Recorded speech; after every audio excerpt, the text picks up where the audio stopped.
जी, अस्सलाम वालेकुम। आज हम बच्चों को ये सिखाने वाले हैं कि जो डिफरेंट टाइप के जो हमारे पास मास्क होते हैं उसको हम कैसे यूज़ करते हैं और किस तरह उसका जो है सही उसका इस्तेमाल करने का तरीका क्या है। और ये हमारे इमरान भाई हैं, इनको मैंने इनसे रिक्वेस्ट की कि ये आज हमें बताएंगे कि किस तरह डिफरेंट तरह के जो मास्क हैं उनको कहाँ इस्तेमाल करते हैं। अस्सलाम वालेकुम। सबसे पहली बात तो मेरा नाम इमरान अली है और हम आज जो है स्टूडेंट्स को बताएंगे कि हमारे पास जो है हॉस्पिटल में कौन कौन से मास्क यूज़ किए जाते हैं। क्योंकि देखिए हमारे जो स्टूडेंट्स आते हैं यहाँ पे सीखने के लिए, तो उनकी नॉलेज में, उनकी इन्फॉर्मेशन में ये चीज़ें जो है जानना बहुत ज़रूरी है। क्योंकि कुछ स्टाफ ऐसे होते हैं, कुछ स्टूडेंट ऐसे होते हैं जो परेशान हो जाते हैं कि भाई उनको बोलते हैं जाके रीब्रीथिंग मास्क ले आओ या कोई और मास्क ले आओ, जैसे नेजल कोरोना हो गया। तो इसमें क्या होता है कि वो कंफ्यूज हो जाते हैं। तो उसी के लिए हमने आज ये सेशन कंडक्ट किया है। ये शहबाज भाई की मेहरबानी से आज ये सेशन हमने कंडक्ट किया। तो चलते हैं आगे की तरफ। ठीक है, इसमें ये है कि सबसे पहले हमारे पास कैनुलास होते हैं, जैसे नेजल कैनुला है, ये आप देख लें नेजल कैनुला। ठीक है, और हमारे पास ऑक्सीजन मास्क है और हमारे पास नेबुलाइजर मास्क है, रीब्रीथिंग मास्क,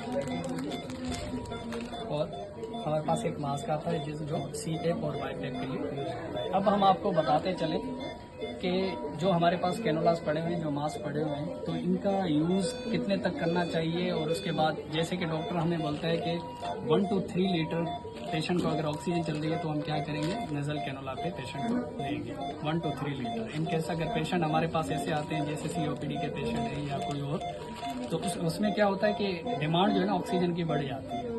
तो ऑक्सीजन की डिमांड बढ़ने की वजह से हमें क्या करना पड़ता है, कैनुला जो है एक्सचेंज करना पड़ता है। मतलब मास्क जो है हम पहले नेजल कैनुला से ऑक्सीजन मास्क पे आ जाते हैं, क्योंकि हमारी जो है उसकी ऑक्सीजन की शरह जो है ना वो बढ़ जाती है।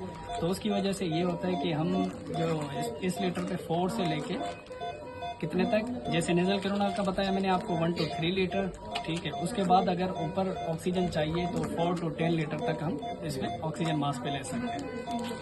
ठीक है, और हमारे पास जो है नेबुलाइजर मास्क आते हैं। अच्छा, और एक बात और इसमें ऐड करता चलूँ कि जैसे हमारे पास एडल्ट के मास्क हैं तो इसमें हमारे पास पीड्स के भी आते हैं। तो अकॉर्डिंग टू पेशेंट, जैसे अगर बच्चा है कोई तो हम पीड्स के मास्क यूज़ करेंगे। नेबुलाइजर मास्क में भी सेम एज इट ऐसा होता है। अच्छा, नेबुलाइजर मास्क हमारे पास ये वाले होते हैं। इसमें आपको एक चीज़ नज़र आ रही होगी कि इसमें एक टी पीस है। तो ये टी पीस क्यों दिया हुआ होता है, खास करके जो पेशेंट वेंट पे होते हैं तो उनके लिए ये बहुत ज़रूरी होता है। ठीक है, अच्छा, न्यूबलाइजर मास्क जो होता है वो इसमें यह है कि हम न्यूबलाइजर मशीन के थ्रू भी दे सकते हैं, न्यूबलाइज कर सकते हैं। और जो दूसरा होता है जो वेंट पे पेशेंट होते हैं तो वेंट के थ्रू भी न्यूबलाइज कर सकते हैं। अब आ जाते हैं हम रीब्रीथिंग मास्क पे।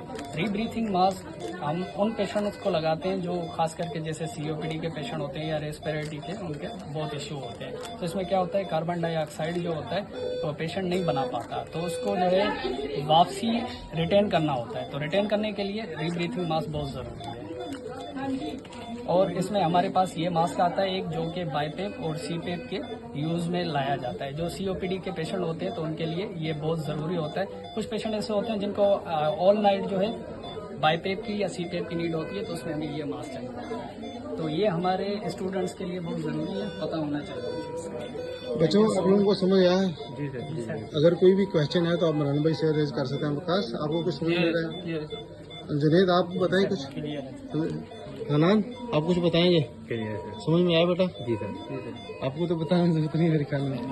माशा, ठीक है, ओके, बहुत शुक्रिया आप लोगों का, आप लोगों ने सीखा। मुझे उम्मीद है कि ये मेरी वीडियो लोगों बच्चों को पसंद आएगी और सीखने वाले की। और मैं एक और रिक्वेस्ट करता हूँ कि अगर हमसे, क्योंकि हम भी सब स्टूडेंट लर्नर हैं, अगर हमसे भी कोई गलती ऐसी हो तो हमें प्लीज़ हमारे कमेंट्स बॉक्स में बता सकते हैं कि हम इसको और इम्प्रूव कैसे कर सकते हैं। ये जो हमारा मकसद है ये सिर्फ हमारे लिए नहीं है, कि मकसद हमारे जूनियर को बेहतर करने के लिए। तो हम अपने सीनियर से रिक्वेस्ट करते हैं कि वो हमें इसको वाच करें और हमें हमारी जो मिस्टेक्स हैं वो हमें बताएं, और हम इसको कोशिश करेंगे कि इसको और हम बेहतर कैसे कर सकते हैं। बहुत शुक्रिया बच्चों आप लोगों का, उम्मीद है कि आप लोगों को थैंक यू।